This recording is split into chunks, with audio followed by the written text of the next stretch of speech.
بسم اللہ الرحمن الرحیم۔ السلام علیکم ورحمۃ اللہ۔ اللہ تعالیٰ نے حضرت یوسف علیہ السلام کے قصہ کو احسن القصص یعنی تمام قصوں میں سب سے اچھا قصہ فرمایا ہے، اس لیے کہ حضرت یوسف علیہ السلام کی مقدس زندگی کے اتار چڑھاؤ میں اور رنج و راحت اور غم و سرور کے مد و جزر میں ایک واقعہ بڑی بڑی عبرتوں اور نصیحتوں کے سامان اپنے دامن میں لیے ہوئے ہے، اس لیے ہم اس قصہ عجیبیہ کا خلاصہ تحریر کرتے ہیں۔ محترم ناظرین، حضرت یوسف علیہ السلام کے بھائی بن یامین حضرت یوسف علیہ السلام کے حقیقی بھائی تھے، باقی دوسری ماؤں سے تھے۔ حضرت یوسف علیہ السلام اپنے تمام بھائیوں میں سے زیادہ اپنے باپ کے پیارے تھے، اور چونکہ ان کی پیشانی پر نبوت کے نشان درخشاں تھے، اس لیے حضرت یعقوب علیہ السلام ان کو بے حد اکرام اور ان سے انتہائی محبت فرماتے تھے۔ 7 برس کی عمر میں حضرت یوسف علیہ السلام نے یہ خواب دیکھا کہ 11 ستارے اور چاند و سورج ان کو سجدہ کر رہے ہیں۔ حضرت یوسف علیہ السلام نے جب یہ خواب اپنے والد ماجد حضرت یعقوب علیہ السلام کو سنایا، آپ نے ان کو منع فرما دیا کہ پیارے بیٹے، خبردار، تم اپنا یہ خواب اپنے بھائیوں سے مت بیان کر دینا،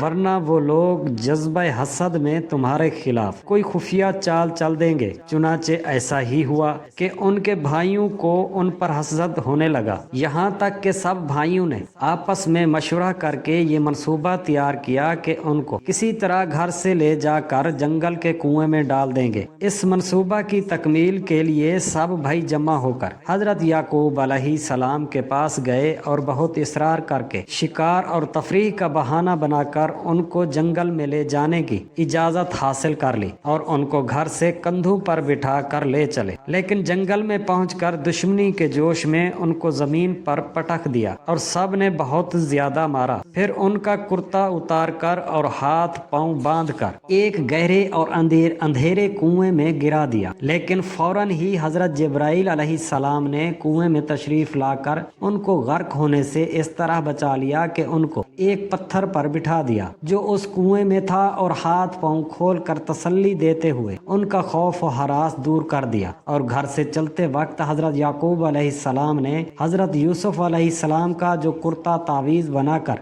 آپ کے گلے میں ڈال دیا تھا وہ نکال کر ان کو پہنا دیا، جس سے اس اندھیرے کنویں میں روشنی ہو گئی۔ حضرت یوسف علیہ السلام کے بھائی آپ کو کنویں میں ڈال کر اور آپ کے پیراہن کو ایک بکری کے خون میں لت پت کر اپنے گھر کو روانہ ہو گئے اور مکان کے باہر ہی سے چیخیں مار کر رونے لگے۔ حضرت یعقوب علیہ السلام گھبرا کر گھر سے باہر نکلے اور رونے کا سبب پوچھا کہ تم لوگ کیوں رو رہے ہو؟ کیا تمہاری بکریوں کا کوئی نقصان ہو گیا ہے کیا؟ پھر حضرت یعقوب علیہ السلام نے دریافت فرمایا کہ میرا یوسف کہاں ہے؟ میں اس کو نہیں دیکھ رہا ہوں۔ تو بھائیوں نے روتے ہوئے کہا کہ ہم لوگ کھیل میں دوڑتے ہوئے دور نکل گئے اور حضرت یوسف علیہ السلام کو اپنے سامان کے پاس بٹھا کر چلے گئے، تو ایک بھیڑیا آیا اور وہ ان کو پھاڑ کر کھا گیا، اور یہ ان کا کرتا ہے۔ ان لوگوں نے کرتے میں خون تو لگا لیا تھا لیکن کرتے کو پھاڑنا بھول گئے تھے۔ حضرت یعقوب علیہ السلام نے اشک بار ہو کر اپنے نور نظر کے کرتے کو جب ہاتھ میں لے کر غور سے دیکھا تو کرتا بالکل صحیح سلامت ہے اور کہیں سے بھی پھٹا نہیں ہے۔ تو آپ ان لوگوں کے مکر اور جھوٹ کو بھانپ گئے اور فرمایا کہ بڑا ہوشیار اور سیانہ بھیڑیا تھا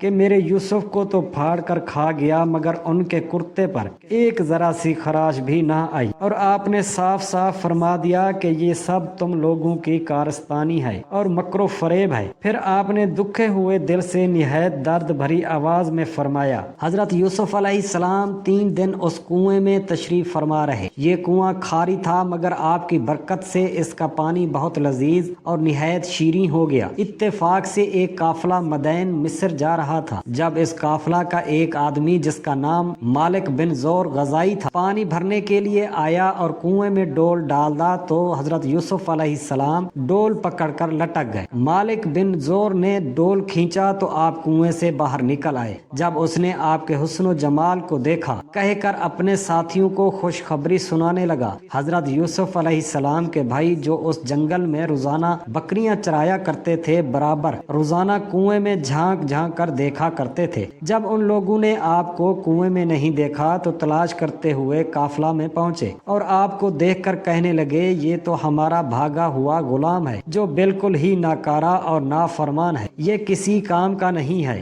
اگر تم لوگ اس کو خریدو تو ہم بہت سی سستا تمہارے ہاتھ فروخت کر دیں گے، مگر شرط یہ ہے کہ تم لوگ اس کو یہاں سے اتنی دور لے جا کر فروخت کرنا کہ یہاں تک اس کی خبر نہ پہنچے۔ حضرت یوسف علیہ السلام بھائیوں کے خوف سے خاموش کھڑے رہے اور ایک لفظ بھی نہ بولے۔ پھر ان کے بھائیوں نے ان کو مالک بن زار کے ہاتھ صرف 20 درہموں میں فروخت کر دیا۔ مالک بن زاران کو خرید کر مصر کے بازار میں لے گیا اور وہاں عزیز مصر نے ان کی بہت گراں قیمت دے کر خرید لیا اور اپنے شاہی محل میں لے جا کر اپنی ملکہ زلیخا سے کہا کہ تم اس غلام کو نہایت اعزاز و اکرام کے ساتھ اپنی خدمت میں رکھو۔ چنانچہ آپ عزیز مصر کے شاہی محل میں رہنے لگے اور ملکہ زلیخا ان سے بہت محبت کرنے لگی، بلکہ ان کے حسن و جمال پر فریفتہ ہو کر عاشق ہو گئی، اور اس کا جوش عشق یہاں تک بڑھا کہ ایک دن زلیخا عشق و محبت میں والہانہ طور پر آپ کو پھسلانے اور لبھانے لگی اور آپ کو ہم بستری کی دعوت دینے لگی۔ حضرت یوسف علیہ السلام نے معاذ اللہ کہہ کر انکار فرما دیا اور صاف کہہ دیا کہ میں اپنے مالک عزیز مصر کے ساتھ خیانت کر کے اس کے احسانوں کی ناشکری نہیں کر سکتا، اور آپ گھر میں سے بھاگ نکلے تو ملکہ زلیخا نے دوڑ کر پیچھے سے آپ کا پیراہن پکڑ لیا اور آپ کا پیراہن پیچھے سے پھٹ گیا۔ عین اسی حالت میں عزیز مصر مکان میں آ گئے اور دونوں کو دیکھ لیا تو زلیخا نے آپ پر تہمت لگا دی۔ عزیز مصر حیران ہو گیا کہ ان دونوں میں سے کون سچا ہے۔ اتفاق سے مکان میں ایک 4 ماہ کا بچہ پالنے میں لیٹا ہوا تھا۔ اس نے شہادت دی کہ اگر کرتا آگے سے پھٹا ہو تو یوسف علیہ السلام قصوروار ہے، اور اگر کرتا پیچھے سے پھٹا ہو تو زلیخا کی خطا ہے، اور حضرت یوسف علیہ السلام بے قصور ہے۔ جب عزیز مصر نے دیکھا کرتا پیچھے سے پھٹا ہوا تھا، فوراً عزیز مصر نے زلیخا کو خطاوار قرار دے کر ڈانٹا اور حضرت یوسف علیہ السلام سے یہ کہا کہ اس کا خیال و ملال نہ کیجیے۔ پھر زلیخا کے مشورے سے عزیز مصر نے یوسف علیہ السلام کو قید خانے میں بھجوا دی۔ اس طرح اچانک حضرت یوسف علیہ السلام عزیز مصر کے شاہی محل سے نکل کر جیل خانہ کی کوٹھڑی میں چلے گئے اور آپ نے جیل میں پہنچ کر یہ کہا کہ اللہ تعالیٰ یہ قید خانہ کی کوٹھڑی مجھ کو اس بلا سے زیادہ محبوب ہے جس کی طرف زلیخا مجھے بلا رہی تھی۔ پھر آپ 7 برس یا 12 برس جیل خانہ میں رہے اور قیدیوں کو توحید اور اعمال صالحہ کی دعوت دیتے اور واعظ فرماتے رہے۔ یہ عجیب اتفاق تھا کہ جس دن آپ قید خانہ میں داخل ہوئے اسی دن آپ کے ساتھ بادشاہ مصر کے 2 خادم، ایک شراب پلانے والا دوسرا باورچی، دونوں جیل خانہ میں داخل ہوئے اور دونوں نے اپنا ایک ایک خواب حضرت یوسف علیہ السلام سے بیان کیا اور آپ نے ان دونوں کے خوابوں کی تعبیر بیان فرما دی جو 100% صحیح ثابت ہوئی۔ اس لیے آپ کا نام